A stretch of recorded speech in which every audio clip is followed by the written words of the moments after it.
नमस्कार साथियों। आज अपन क्लासिकल मॉडल में श्रम की पूर्ति में परिवर्तन का प्रभाव का अध्ययन करेंगे। चेंज इन लेबर सप्लाई, यानी कि देखिए क्लासिकल मॉडल में यानी कि क्लासिकल अर्थशास्त्रियों का ये कहना है कि वास्तविक क्षेत्र और मौद्रिक क्षेत्र दोनों अलग अलग हैं, पृथक पृथक हैं।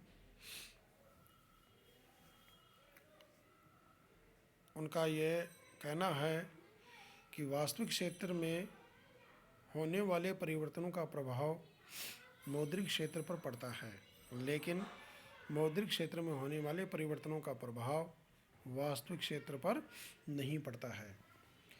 श्रम की पूर्ति में परिवर्तन करने पर सभी वास्तविक चर तथा मौद्रिक चर प्रभावित होते हैं, लेकिन यहाँ हम यह मानकर चलते हैं कि कुल उत्पादन फलन, मुद्रा की कुल पूर्ति एवं इसका आय प्रचलन वेग तथा श्रम का मांग वक्र आदि को अपन यहाँ स्थिर मान करके चलते हैं और श्रम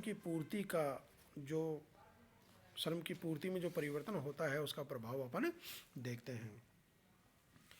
यानी कि इसका अगर अपन डायग्राम के आधार पर इसका अध्ययन करें तो देखिए डायग्राम में, यानी कि डायग्राम को भी दो क्षेत्रों में अपन बांट सकते हैं। इसमें डायग्राम फर्स्ट और सेकेंड वास्तविक क्षेत्र को प्रदर्शित करेगा और थर्ड और फोर्थ मौद्रिक क्षेत्र को करेगा। डायग्राम फर्स्ट में कुल उत्पादन फलन है, सेकंड में श्रम का मांग और श्रम का पूर्ति वक्र लिया गया है और थर्ड में मुद्रा की पूर्ति वक्र और फोर्थ में वास्तविक मजदूरी रेखा।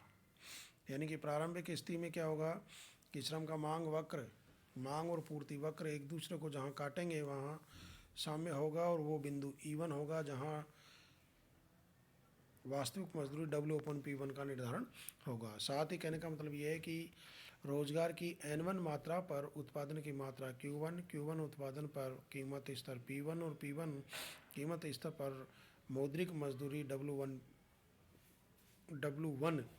का निर्धारण होता है। अब यदि मान लीजिए ये स्थिति थी प्रारंभिक, अब यदि मान लीजिए कि देश की जनसंख्या बढ़ जाती है तो ऐसी स्थिति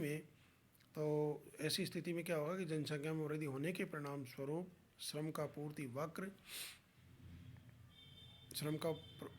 का प्रारंभिक पूर्ति वक्र SN1 दाईं ओर नीचे को विवर्तित होकर SN2 हो जाता है।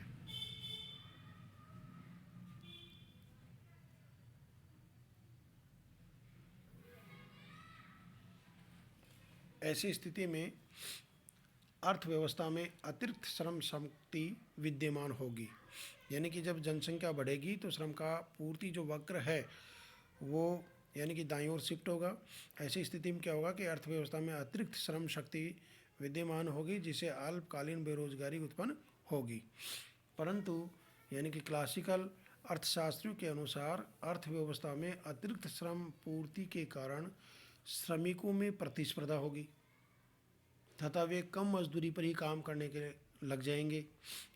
लगेंगे। अतः मौद्रिक मजदूरी घट जाएगी। इससे क्या होगा कि मौद्रिक मजदूरी घट जाएगी जैसे वास्तविक मजदूरी भी घट जाएगी। यानी कि W/P1 से घट करके W/P2 हो जाएगी।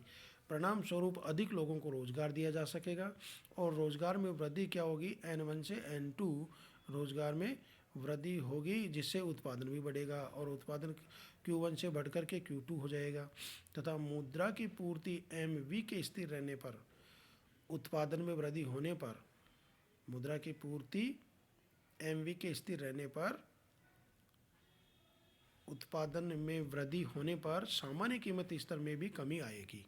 सामान्य कीमत स्तर क्या हो जाएगा, P1 से घट करके P2 हो जाएगा। ऐसी स्थिति में यानी कि मौद्रिक मजदूरी जो पहले W1 थी वो भी घट करके यानी कि W2 हो जाएगी।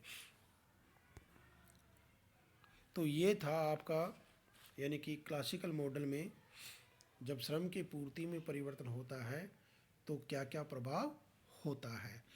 तो श्रम की पूर्ति में परिवर्तन का प्रभाव यानी कि श्रम की पूर्ति में परिवर्तन का प्रभाव ये होगा कि इसमें क्या होगा कि रोज़गार में वृद्धि होगी, वास्तविक मजदूरी W/P है जो वास्तविक मजदूरी को प्रदर्शित कर रहा है, तो वास्तविक मजदूरी क्या हो जाएगी, घटेगी, उत्पादन की मात्रा बढ़ेगी, कीमत सामान्य जो कीमत स्तर है वो भी घट जाएगा और मौद्रिक मजदूरी यानी कि वो भी क्या हो जाएगी, घट जाएगी।